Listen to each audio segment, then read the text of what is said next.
You're going to see better results by implementing this perception marketing strategy to your marketing plan for your business and your brand.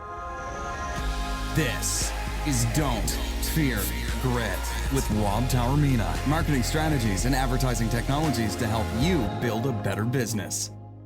So in our last episode, we got to sit down with an incredible custom tailor clothing company, Teresa Cardesano. She owns with her husband, Christopher Allen, custom clothiers.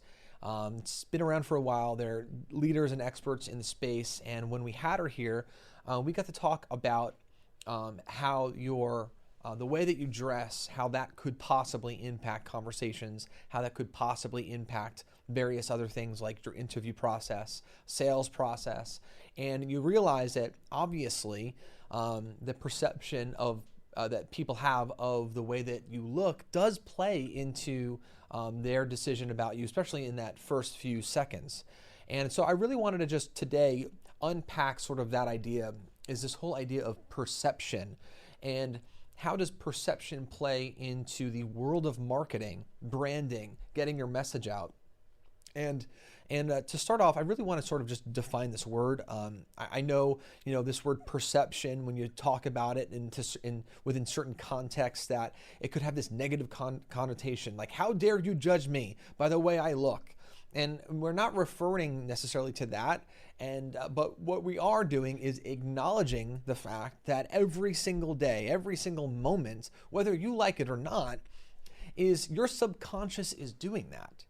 Your subconscious is taking the various things around you, using all the sensory details, whether it be, sight, sound, all of these things.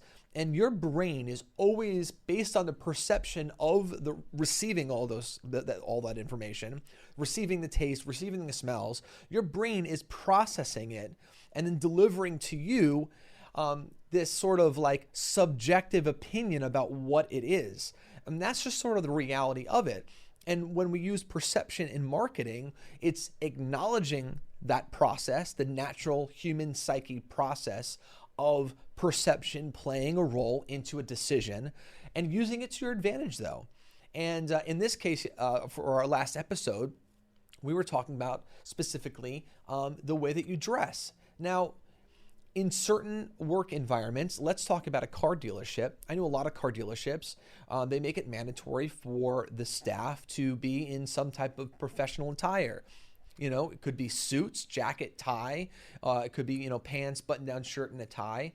And because they want to be able to present themselves and the car brand in a very professional manner, because they know that a customer walking in wants to be more comfortable and confident, though, in the salesperson's ability to be an expert on that car.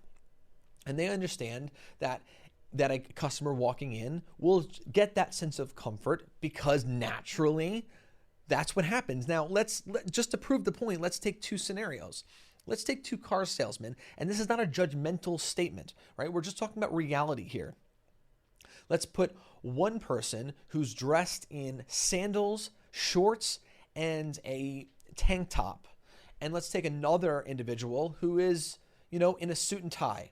These are two salesmen standing at the front of a showroom. Enters a potential buyer into that showroom. Both of these individuals approach this potential buyer the same exact way. And what they say doesn't change. How they say it does not change.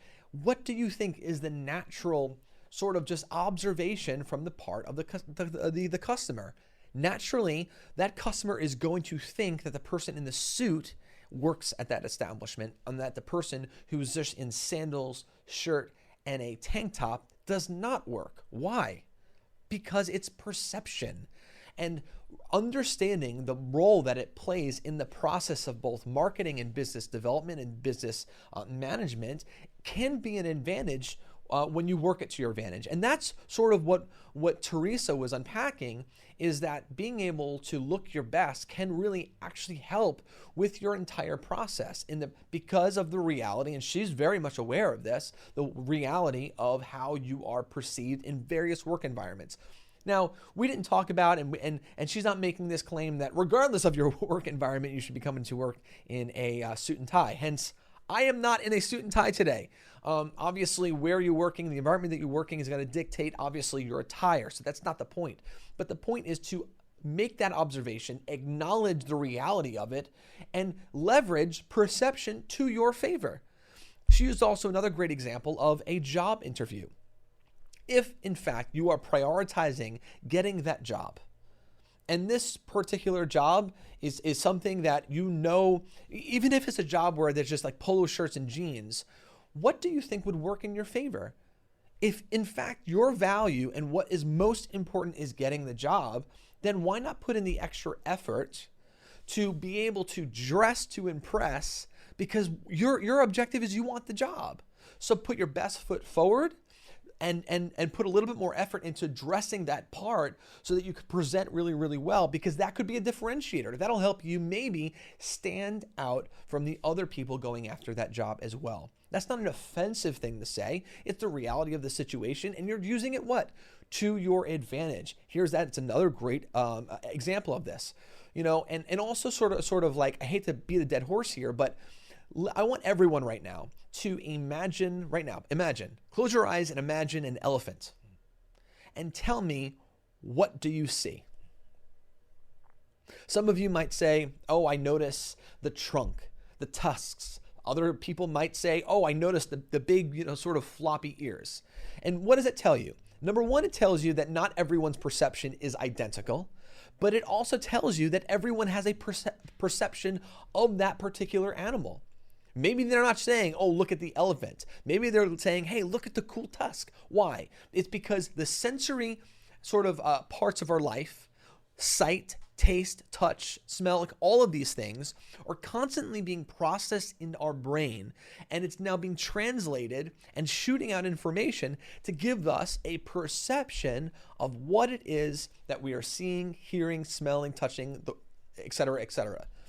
In marketing, you use that to your advantage. So in marketing, you have a business. What you want to do is you set up and you define your customer avatar. After you define your customer avatar, you want to be able to identify all the likes and dislikes of your potential customer. And then what you could do is you can trigger the positive sensory moments of that particular type of customer through perception marketing. Because what you're doing is you're acknowledging that people do make perceptions. Even, I'm telling you, they do it subconsciously even. Now, do they do it consciously? Yes. And are there moments where a conscious perception could be a negative judgment? 100%. I will state that as fact. However, there also are more subconscious perceptions being made every single day by you right now. In fact, I'll go on record as saying it's probably, I don't know the science, but I would imagine there's probably thousands of perceptions that our brain are making every single day subconsciously. And what you want to do through perception marketing is trigger those things, work them to your advantage. Trigger those things to create a really great perception of you and your business, to track the right attention, to track your ideal customer through your customer avatar. And now you create a better experience and will increase your conversion rates. Teresa outlined that brilliantly yesterday when it came to, we were just talking about the way that we dress. Now, she owns an amazing company where she creates custom clothing for her customers, and she gets to see and hear firsthand how the way that she's dressing her customers impacts the result that they're getting in their workforce. So that's a really great test pool to sort of prove this point. But it's not just limited to what we see. It's also what we hear, like I was saying before, what we smell, what we touch. So think about your business and the ways that you can activate positively all of those moments through perception marketing to benefit your business. It's a really great advantage. Now, does it take a little bit more effort? Absolutely. A little bit higher learning to be able to understand the value and then the execution, how to develop a strategy, 100%. But once you get it, it's like riding a bike, and you're going to see better results by implementing this perception marketing strategy to your marketing plan for your business and your brand. It's a wonderful, wonderful tool. I want to thank you guys for tuning in. Hopefully we provided some value. If we did, it would mean the world to me if you can subscribe and leave us an amazing review. But you know what? Also share this with someone. We are creating this community because we want to empower and educate everyone to be able to take ownership of what they do and take ownership of their marketing and their business and to help to really blow it up. So if you think that this would be a valuable tool for someone else that you know, please share it with them. Give it. If you have any questions, you want to dive a little bit deeper and have a one-on-one conversation with me, send me a message. Find us online. You can find us all over the place. Don't fear grit. I'm Rob Taramina. Guys, remember, don't fear the process and don't fear grit. We'll see you next time.